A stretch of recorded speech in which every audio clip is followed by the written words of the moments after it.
off. It's not just Bitcoin bulls. Former President Trump's Saturday speech attracting a ton of attention and supporters as well. Mackenzie Sagalos is down there already to talk more about the buzz. And you've heard the rumors, Mac, Bitcoin National Reserve. Now that that's the rumor, he can only fall short of expectations unless he actually announces it.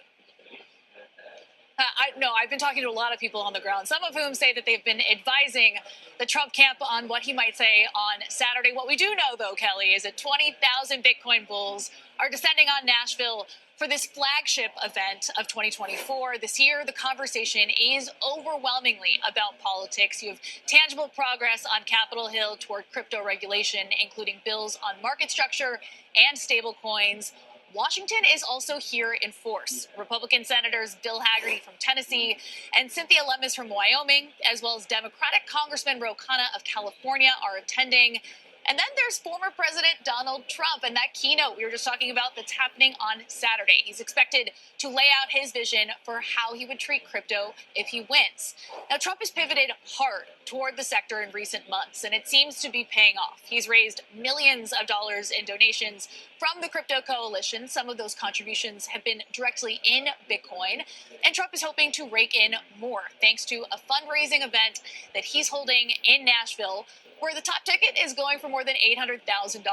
Now, conference organizers say that they extended an invitation to Vice President Kamala Harris, and she ultimately declined. But her campaign team is apparently asking Mark Cuban a lot of questions about crypto, which speaks to the fact that Bitcoin has gone from being a sort of niche and apolitical interest for a small group of people on the internet to something that is a national debate in the U.S. Although no Harris, Mac, and I think if there's anything that would probably be the most bullish for the Bitcoin community, it would be to see bipartisan support here. Right, and we have started to see that. I mean, on Capitol Hill, you've got Democrats coming across the aisle to support Republican legislation with Fit 21. So that was a really interesting shift. And I have to say, Kelly, this is a small but very vocal group of voters. Many of them are single-issue voters living in battleground states. They have more money than they used to during this bull market. Yeah. And a lot of them overlap with the Silicon Valley elite. He said, we have the ability to take our time and get this right because the U.S. economy is strong and the labour market is strong. Based on your piece, just on the timing, they might already be too late to fend off a recession. Why are they miscalculating how much time they have, in your opinion, even though they have acknowledged what's developing in the labour market? Well, I think they put not very much weight on the Somme rule. Somme rule's perfect track record since World War II, 13-0. But their view is that the reason why the unemployment rate is going up is because labor force is growing rapidly. So that's not as disturbing as if the unemployment rate was going up because people are being laid off. The problem with that story is that in the 1970s, we had labor force growth that was also extremely rapid. Somme rule held. So I think you want to stick with the Somme rule until it's disproved.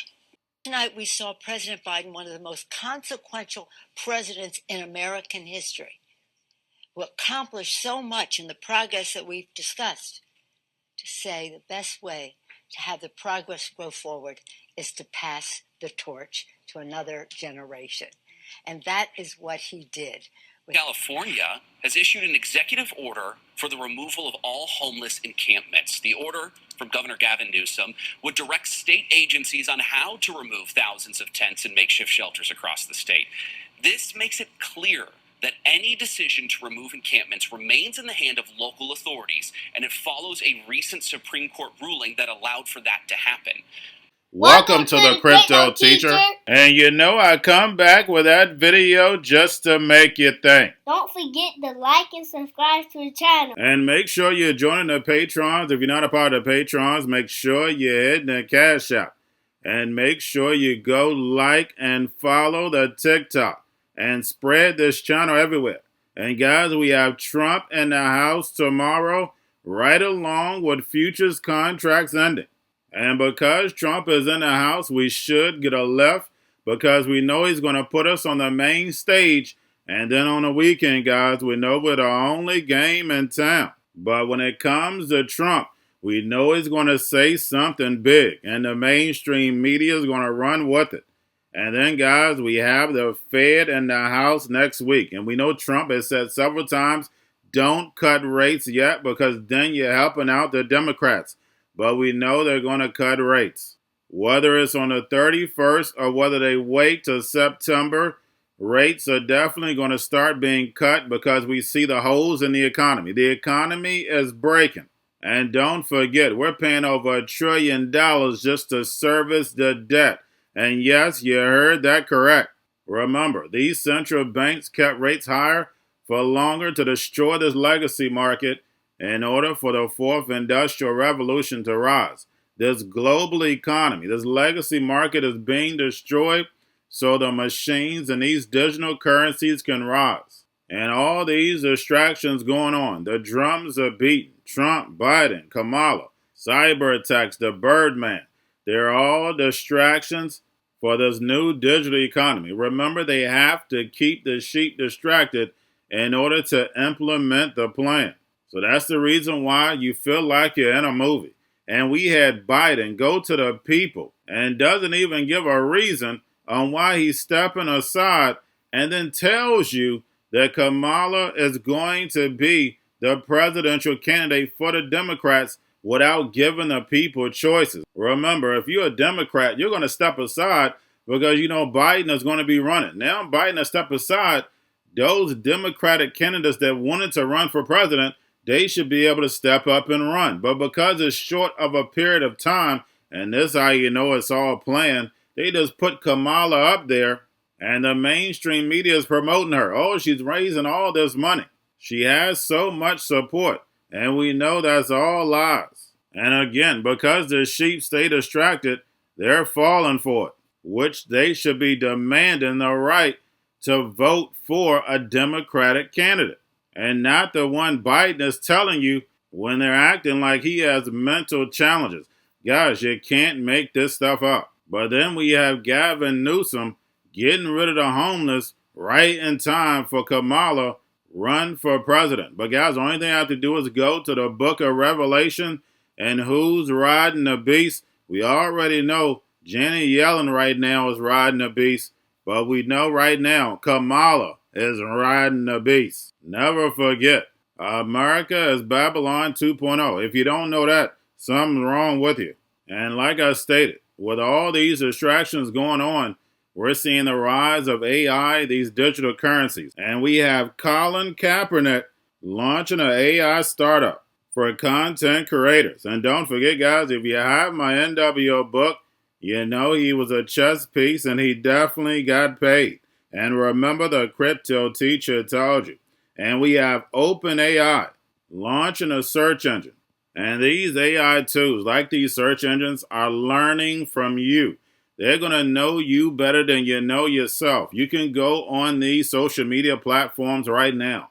You can go into the discussion, and in the discussion, they've already broken down what's going on inside of the conversation if you're looking at a post. Why do you think they're doing that? Because now these AI tools are going to know exactly what you're talking about, even your mindset on the way that you think. At first, by you hitting the like button, the love button, they have an idea. Not exactly, but now these AI tools are reading your comments, reading your posts, and they're knowing exactly how you think. And people are posting away, commenting away, and that's the reason why they're paying individuals. Because this data eventually is going to be used against you. And remember, the Cryptoteacher told you, because he knows. When it comes to the NWO, it's all planned out. You have a wonderful day. Kaepernick launching a new company that uses AI tools to help creatives navigate some of the barriers that come with producing, marketing, and distributing content, and he's got the backing to do it. $4 million raised in seed funding led by VC firm 776. Without further ado, we're happy to be joined exclusively by Colin Kaepernick, founder and CEO of the AI company Lumi. All right, Colin, let's get right to it here. I mean, give us the idea, the genesis of this idea, because I'm told it had something to do with the media company that you had started prior to this. Yeah, absolutely. The media company I had started prior to Lumi, as well as the publishing company prior. We faced a lot of barriers there in helping creators both create, expense, distribution, and also the gatekeeping within the industries. So we looked at those barriers and found a solution to be able to help creators solve that and to be able to do that at scale. And I think that's really important. And the last piece that's important there is creators also own all of the work that they create. So they no longer have to be commissioned hires. They no longer have to create for somebody else. They have freedom to create what they want and have that independence. That they were testing a prototype version of a search product. You can see Google shares just reacting here, down better than 2% now as soon as this announcement crossed. This looks like it's an early version. They're having users sign up for a wait list. If you've ever used the app from the startup Perplexity, Dom, you're probably very familiar with how these AI search engines work. You ask a question, it gives you the direct answer. You can ask follow-up questions. You're seeing some examples here from the OpenAI product here. And then it also pulls in real-time results from the web and gives you the sources from those results as well. OpenAI here says they are working with publishers and other websites to make sure they have proper access to all of this information and properly credited and so forth. It does sound like early days, but just the fact that OpenAI here is getting involved in the search business, you can see what it's doing here to Google. By the way, OpenAI's biggest investor, Microsoft, they own 49% of OpenAI. They just announced a similar feature that I'm talking about right now for their Bing search engine just yesterday. So this is a very hot item for search. By the way, the Alphabet earnings just a couple of days ago, Dom, they were talking about their AI search product and how that's driving engagement, but still very few details whether or not that's going to be a big moneymaker for Google. But we clearly see what the market thinks with OpenAI getting into the search game.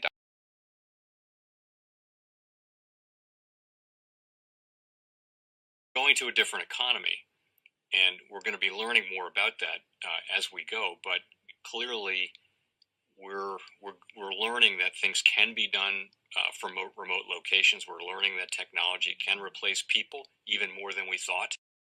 We're not going back to the same economy. We're recovering, but to a different economy, and it'll be one that is more leveraged to technology. And I worry that that is going to make it even more difficult than it was for many workers. In Silicon Valley, and my friends who work in technology know that what we did to the manufacturing workers, we are now going to do to the retail workers, the call center workers, the fast food workers, the truck drivers, and then even bookkeepers, accountants, insurance agents, lawyers, and on through the economy.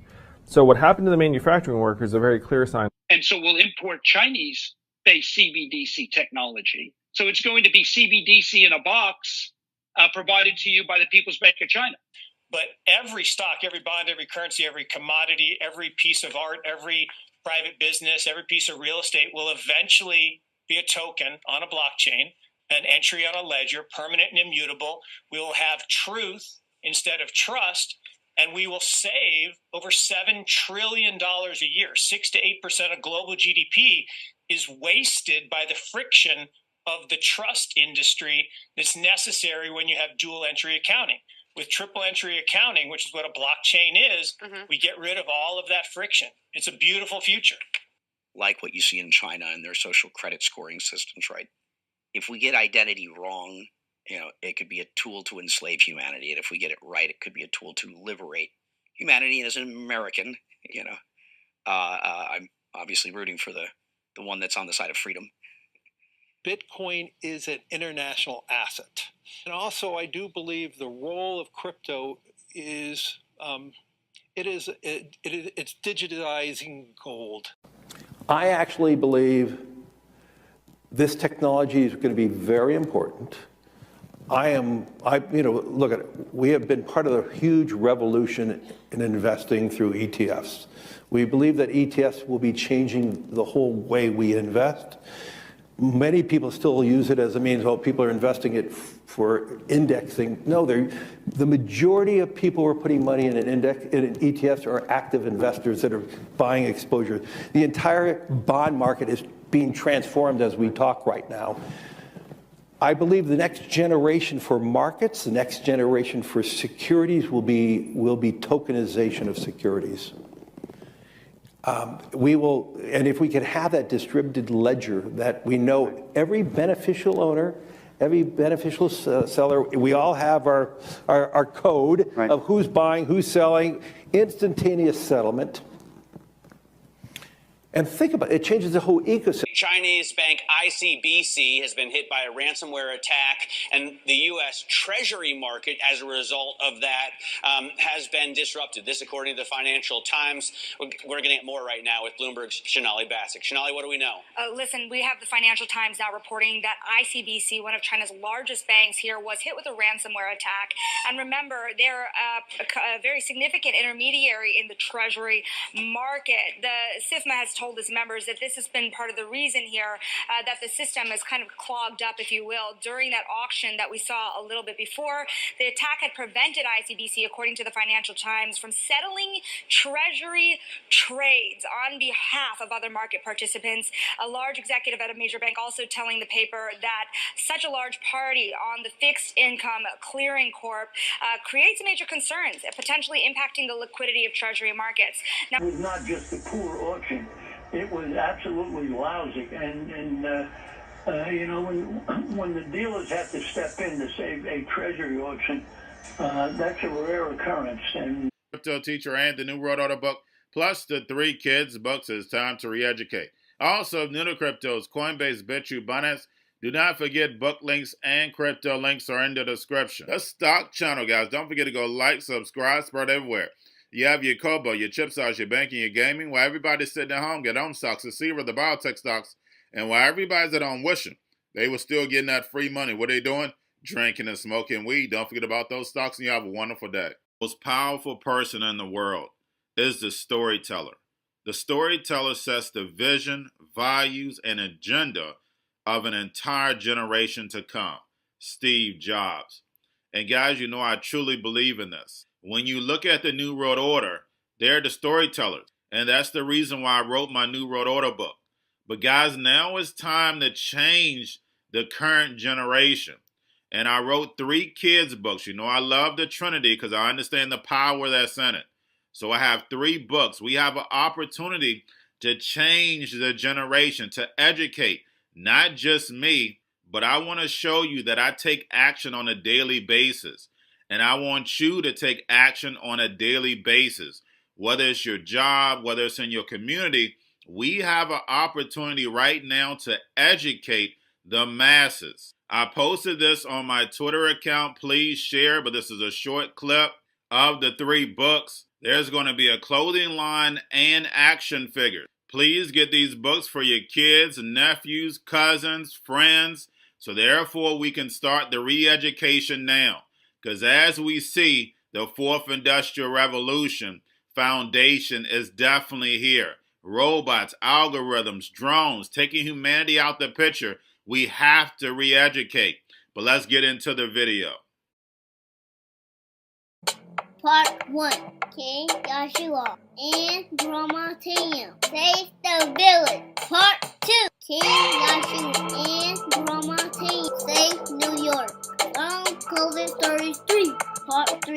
King Joshua and Grandma Tam goes to China. It's mandatory to get part 1, part 2, and part 3 of this series. It's time to re-educate Generation Z.